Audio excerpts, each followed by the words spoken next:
नमस्कार दोस्तों, माँ अन्नपूर्णा चैनल में आप सभी का स्वागत है। आज हम आपके लिए माघ मास के महात्म्य का 13वां अध्याय लेकर आए हैं। तो चलिए अध्याय आरंभ करते हैं।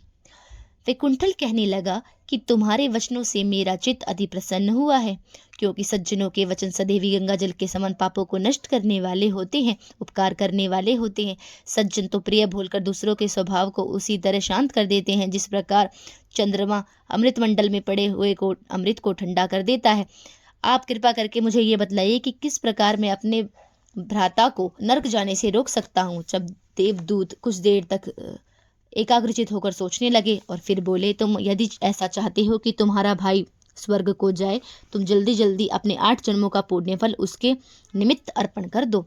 अब वैकुंठल ने कहा कि हे देव, यह पुण्य क्या है और मैंने कौन से जन्म में और कैसे किया है, सो आप बतलाइए, फिर मैं अपने पुण्य अपने भाई को दे दूंगा। दूत कहने लगे कि हे वेश्य, सुनो, मैं तुम्हारे पुण्यों की सब कथा कहता हूँ। पूर्व समय में मधुबन में शाल्की नाम एक ऋषि था। वह बड़ा तपस्वी, ब्रह्मा के समान तेज वाला, नवग्रह की तरह उसकी स्त्री रेवती के 9 पुत्र थे, जिनके नाम ध्रुव, शशि, बुध, तार, ज्योतियमान थे। इन 5 ने गृहस्थी श्रम धारण किया। वह गुणात्तग यह चारों संन्यास ग्रहण कर वन में रहने लगे। यह शिखा सूत्र से रहित पत्थर और सोने के समान समझते थे। जो कोई अच्छा या बुरा उनके अन्न देता वह खा लेते थे, और कोई कैसे भी कपड़े दे देता वह उन्हें पहन लेते थे। सदैव ब्रह्मा के ही ध्यान में लगे रहते थे। इन चारों ने व्रत, शीत, निद्रा और आहार सबको जीत लिया था। बस चर अचर को विष्णु रूप समझते हुए मौन धारण करके संसार में विचरते रहते थे। ये चारों महात्मा तुम्हारे घर आए, तब तुमने मध्यमान के समय भूखे प्यासे इनको आंगन में देखा तो अपने गदगद कंठ से आंखों में आंसू भरकर उनको नमस्कार करके इनका बड़ा आदर सत्कार किया। इनके चरणों को धोकर बड़े प्रेम से कहने लगे, आइए महाराज, हो भाग्य हमारे कि आप यहाँ आए। आज मेरा जन्म सफल हो गया। मुझे यह भगवान प्रसन्न हुए। मेरे माता पिता, पत्नी, पुत्र, गौ आदि भी सभी धन्य हैं जो आप ऐसे हरि के सुदृश्य आकर दर्शन दिए।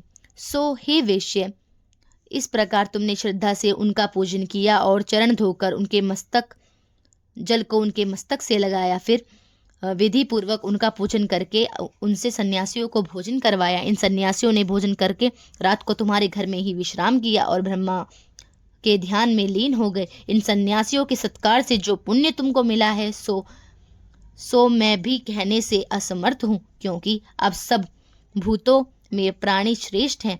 प्राणियों में भी बुद्धि वाले, बुद्धि वालों में भी मनुष्य, मनुष्य में भी ब्राह्मण, विद्वानों में पुण्यात्मा और पुण्यात्मों में भी ब्रह्मज्ञानी सर्वश्रेष्ठ हैं। ऐसे ही संगति से बड़े बड़े पापों को नष्ट हो जाते हैं। ये हमने अपने पहले 8वें जन्म में किए हैं। सो यदि तुम अपने भाइयों को नरक से मुक्त कराना चाहते हो, पुण्य दे दो। सो दूत के ऐसे वाक्य सुनकर उसने प्रसन्न चित्त में अपना पुण्य अपने भाई के कुंठल को दे दिया और वह नरक से मुक्त हो गया और दोनों भाई देवताओं से पूजित किए गए। दूत अपने स्थान को चले गए। इस प्रकार वैश्य के पुत्र वैकुंठल ने अपने पुण्य देकर अपने भाई को नरक की यातना से छुड़वाया। सो हे राजन, जो कोई भी इस इतिहास को पढ़ता एवं सुनता है वह 1000 गोदान का फल प्राप्त करता है।